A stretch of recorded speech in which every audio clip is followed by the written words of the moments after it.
అందరికీ నమస్తే. మన రిషి స్టడీ సర్కిల్ ఛానల్కి స్వాగతం, సుస్వాగతం. అయితే డిఎస్సి పైన చాలా కామెంట్స్ వస్తున్నాయి. ఏం చేయాలా అంటే ఈ 20 డేస్ ఏం చేయాలి, అదేవిధంగా టెట్ వాయిదా, లేదంటే రకరకాల యూట్యూబ్ ఛానల్ రకరకాలు చెప్పడం, లేదంటే బయట రకరకాల సోషల్ మీడియాలోని రకరకాలైనటువంటి దాన్ని ఏమంటారు పుకార్లు శకార్లు కొడుతున్నాయి. సో మొత్తానికి ఏంటంటే మీకు క్లారిటీ రావాలి. టెట్ ఎట్టి పరిస్థితుల్లోనూ కూడా వాయిదా పడేటువంటి అవకాశం తక్కువ అంటే లేదని చెప్పాలన్నమాట. ఓకేనమ్మా, ఇది క్లారిటీ. ఇక రిమైనింగ్ ఏంటంటే ఈ 20 డేస్ని మనం ఏం చేయాలి, మన గతంలో కూడా ఏం చెప్పామంటే 30 డేస్ ఏం చేయాలి, తర్వాత వచ్చినట్టు 40 డేస్ ఏం చేయాలి అనేటువంటి ఒక మనం ప్రిపరేషన్ ప్లాన్ అనేది ఏంటంటే మీకు టైం టేబుల్ ప్లస్ ఏంటంటే ఇవన్నీ ఇవ్వడం జరిగింది.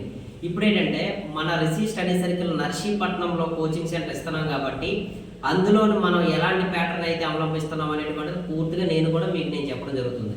ఈ 20 డేస్ ఏంటంటే అసలు టెట్ క్వాలిఫై అవ్వలేని ఏం చేయాలి, అది కదా చాలా మంది ఆలోచిస్తారు. నేను టెట్ క్వాలిఫై అవ్వలేదు, ఇప్పుడు ఏం చేయాలి, నేను క్వాలిఫై అవుతానా లేదా అనేటువంటి సంథింగ్ ఆ డైలమాలో ఉంటారన్నమాట. ఇప్పుడు అలాంటి వాళ్ళ కోసం ఏంటంటే మీరు ఏమి చేయవలసిన అవసరం లేదు. మీరు చేయవలసింది ఒకటి 20 డేస్ ఏంటంటే ఒక సైకాలజీ ఒకటి, 5వ తరగతి టెక్స్ట్ బుక్స్ ప్లస్ ఏంటంటే 4వ తరగతి టెక్స్ట్ బుక్స్, 6th క్లాస్, ఈ 3 చదవండి. అంటే 5, 4, 6 ప్లస్ సైకాలజీ. ఇంకా అదనంగా మీరు ఏమి చదవాల్సిన అవసరం లేదు. ఎందువల్లంటే మీకు మోర్ దెన్ పేపర్స్ అన్నీ కూడా ఏమవుతున్నాయంటే 4th, 5th, 6th ఈ 3 క్లాసుల నుంచే మనకు టెట్లో ఎక్కువగా ఏంటంటే ఆల్మోస్ట్ 60%, 70% ఈ 3 నుంచే ఉంటుంది.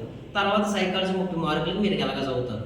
వీటితో పాటుగా మీరు ప్రీవియస్ 2018, 2022, 2024 మోడల్ అది ఏదైతే మనకి ప్రీవియస్ క్వశ్చన్ పేపర్స్ ఉన్నాయో అవి చదవండి. అంటే ఇంకా అవి ఒకసారి పరిశీలించండి.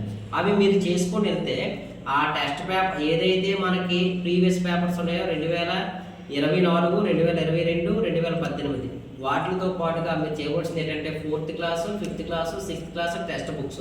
ఇంకేం చేయాలమ్మా అంటే మీరే సైకాలజీ. ఈ 3 విధానాలను నేను చెప్పినట్టుగా మీరు చేసినట్టయితే మీకు 100+ మార్క్స్ రావడానికి అవకాశం ఉంటుంది. అదేవిధంగా ఏంటంటే ఇప్పుడు ఉండేటువంటి మీరు మోడల్ పేపర్లు అయితే ఎట్టి పరిస్థితుల్లోనే చేయొద్దు. ఇంకా మోడల్ పేపర్లు వద్దు. చేస్తే మీరు ఏం చేయాలమ్మా, ప్రీవియస్ పేపర్లు చేయండి. అంతేగాని కొత్తగా మోడల్ పేపర్లు కూడా ఒక మోడల్ పేపర్ కూడా ఏంటంటే చేయొద్దు.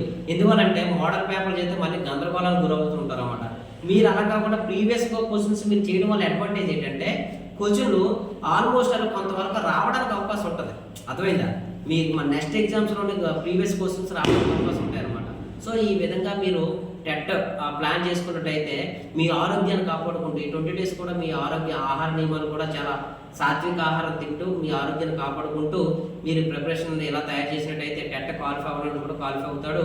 ఆ 80 మార్కులు 70 మార్కులు వచ్చినప్పుడు కూడా నేను చెప్పిన మెథడ్ ఫాలో అయితే 100 మార్క్స్ రావడానికి అయితే మాత్రం అవకాశం ఉంటుంది. మరలా చెప్తున్నాను, టెట్ ఎట్టి పరిస్థితుల్లో కూడా వాయిదా పడేటువంటి అవకాశమే లేదు ఇప్పుడు వరకు సమాచారం. ఓకేనా? సో కాబట్టి పడదాన్ని చూసుకుంటే మీరు చదవవలసిందిగా మరొకసారి మీ అందరూ కోరుకుంటూ సెలవు. జై హింద్, జై భారత్.